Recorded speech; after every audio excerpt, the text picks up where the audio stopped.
তোমায় দিতে হবে, তোমায় দিতেই হবে। অবিলম্বে যোগ্য শিক্ষাকর্মীদের স্কুলে ফেরার ব্যবস্থা করতে হবে। অবিলম্বে যোগ্য শিক্ষাকর্মীদের বেতন চালুর দাবিতে আমাদের সংগ্রাম চলছে। অবিলম্বে যোগ্য শিক্ষাকর্মীর চাকরি কেড়ে করছো তুমি অনাচার, এই সরকারকে ঠিক ধিক্কার, ঠিক ধিক্কার। এই নির্লজ্জ সরকার আর নেই দরকার। যোগ্য শিক্ষাকর্মীর চাকরি কেড়ে করছো তুমি অনাচার, এই সরকার ঠিক ধিক্কার, ঠিক ধিক্কার। যারা দুর্নীতি করল না তাদের বিরুদ্ধে একটা ব্যবস্থা নেবে।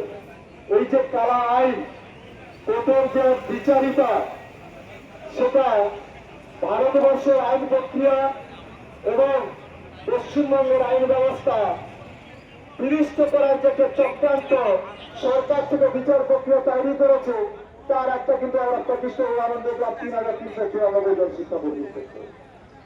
আমরা আমাদের আজকের এই অবস্থা এবং বিকাশ ভবনমুখী যে আমাদের আন্দোলন যাওয়ার কথা আমাদেরকে প্রশাসন আটকেছে, ঠিক আছে। আমাদের মূল দাবি যে যতদিন যোগ্য শিক্ষাকর্মীদের শিক্ষাঙ্গনে ফিরিয়ে না দেওয়া হয় এবং যতদিন তাদের পূর্ণ সাংবিধানিক যে স্বীকৃত যে তার যে অধিকার, যে অধিকারকে কেড়ে নেওয়া হয়েছে, সেই অধিকার যতদিন না ফিরিয়ে দেওয়া হয় আমাদের কিন্তু এই আন্দোলন চলবে। আমরা আমরা সমস্ত শিক্ষাকর্মী গ্রুপ সি গ্রুপ ডি যারা যোগ্য চাকরি থেকে বঞ্চিত হয়েছি ৩,৩৯৪ জনের পক্ষ থেকে, অন্তঃস্থল থেকে, আমাদের পরিবারের অন্তঃস্থল থেকে, আমাদের বাচ্চা কাচ্চার অন্তঃস্থল থেকে, আমাদের মাতা পিতার অন্তঃস্থল থেকে এই তার উদ্দেশ্যে পিণ্ডদান করছি। ওম শান্তি শান্তি শান্তি। ওম পিণ্ডদানায় নমঃ, ওম পিণ্ডদানায় নমঃ।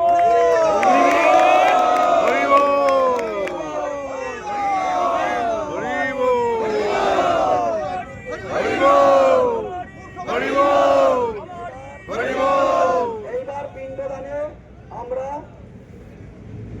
গঙ্গা জল অর্পণ করছি সেই অতিরিক্ত আত্মার জন্য। সবাই একবার হরিবল দিন।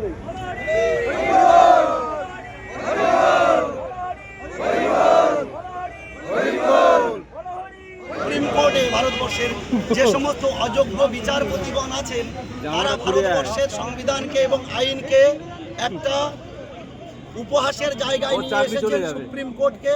সেই জন্য আমরা ভারতীয় বিচার ব্যবস্থার, এখনকার ভারতীয় বিচার ব্যবস্থার পিণ্ডদান করলাম এবং তার কারণে আজকে আমাদের যোগ্য গ্রুপ সি গ্রুপ ডি কর্মীরা না খেতে পেয়ে মারা যাচ্ছে, অনেকে আত্মহত্যাও করেছেন, আপনারা জানেন এটা।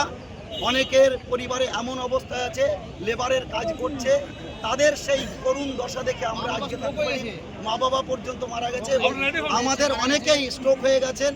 এমতো অবস্থায় সুপ্রিম কোর্ট রায় দিচ্ছে যে আবার পড়াশোনা করে আমাদেরকে নাকি পরীক্ষায় পাশ করে এসে চাকরি করতে হবে। তাহলে যারা লেবারের কাজ করতে গেছে, বিভিন্ন জায়গায় কাজ করছে, রাত দিন পরিশ্রম করে সংসার চালাচ্ছে, তারা কি করে কখন পড়াশোনা করবে? এই বয়সে এসে কেন পড়াশোনা করবে? আর যোগ্য যখন আমরা প্রমাণিত হয়ে গেছি, অযোগ্যদের লিস্ট দেওয়ার পর তাহলে আবার পরীক্ষা কেন? তাহলে সেই বিচার ব্যবস্থাকে আমরা মানি না, তাকে গঙ্গার জলে একদিন আমরা বিসর্জন দিয়ে